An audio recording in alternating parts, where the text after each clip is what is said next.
I'm good at problem determination on my programs because I'm a bad programmer. Well, maybe I was blessed with being a bad programmer, which turned me into a good problem solver and problem detector because I applied it to organizations. I applied it to things that were going on at work and how could I work to solve them. Mindset shifts are required for the next level paycheck. Let's talk about intrapreneur and entrepreneur. Now, I gotta tell you, whenever I hear that somebody's an entrepreneur, sometimes I think unemployed, that somebody has a side hustle going on selling hubcaps or DVDs or something like that. But the entrepreneur is more than just a hustle man. An entrepreneur is a builder. An entrepreneur is a risk taker. An entrepreneur sets up a business and has a business orientation. I used to think that I was not a risk taker, and I concluded that because I graduated from college and I got my good government job. So I must not be a risk taker. But it turns out that I am a risk taker, and I learned early on that I was.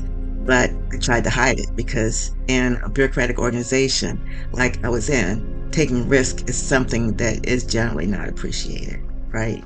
And so I went to this executive development program, and we were doing an exercise about building a vineyard in a place where there was good soil, good water, and sunshine. And we had to take a chance and plant a certain number of crops there in the hopes that it would produce some output that you'd be able to sell and make money and not go bankrupt. So it was a contrived game, but we found out in that exercise that I was willing to take a risk. I was willing to plant the seeds. I was willing to invest the time and water the crops and to reap the harvest. So an entrepreneur is somebody who's willing to do all that to build themselves and build a business.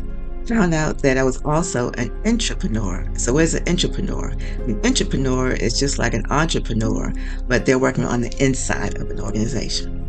And so what were those traits? I discovered I had them. I just needed to develop them. And one of the traits I developed as a programmer was good problem determination. Well, my brother-in-law says I'm good at problem determination on my programs because I'm a bad programmer.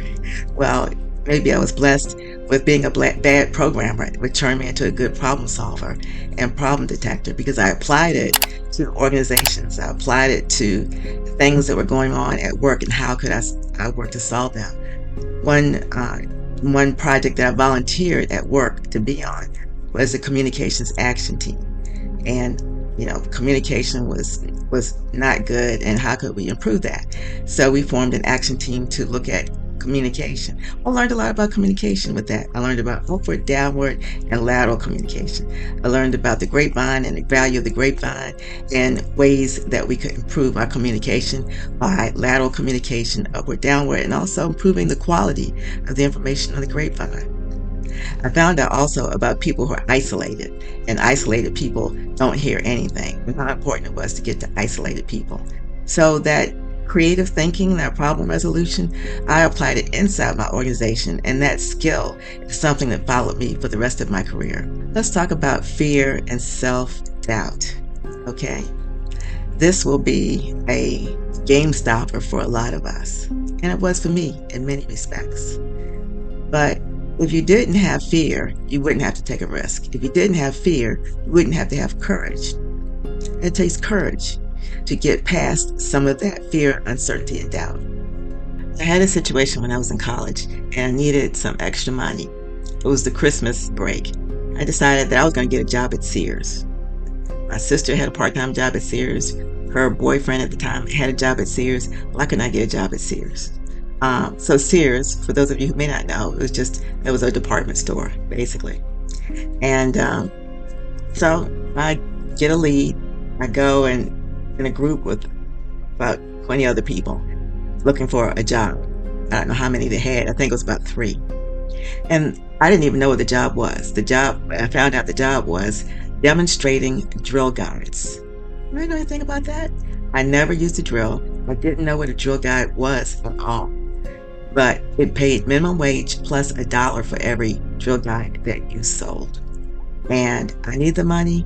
I was going to I was going to do that thing. I was going to get over my fear of the unknown, getting over my fear of never handling a drill and all that. And I just sat back and I learned. So in this little session that we had, they taught us how to use the drill guide. And they gave us an opportunity to use the drill guide. And I'm left-handed, so of course I had to, reverse everything. So how to use the drill guide and how to make straight holes every single time. Quarter line drill guide. And I learned how to act and to give that great sales pitch that would sell these drill guns. So they picked me for the job. And one of the ladies that was doing the training, she said that I shocked her because I was so quiet. I didn't ask a question. But when I got up there, I sold the darn thing. I did. And it was that I had a goal and I needed the money. And I was going to sell me some drill guides that Christmas. So whether you measure your growth by money, by lives changed, or drill guides sold, you have to have some way to measure your life. And we'll talk more about impact and what matters at the end of your life, what really matters. And so Chris Christensen, he wrote this great book, How to Measure Your Life. And it was good for me because it helped me frame some of my fears.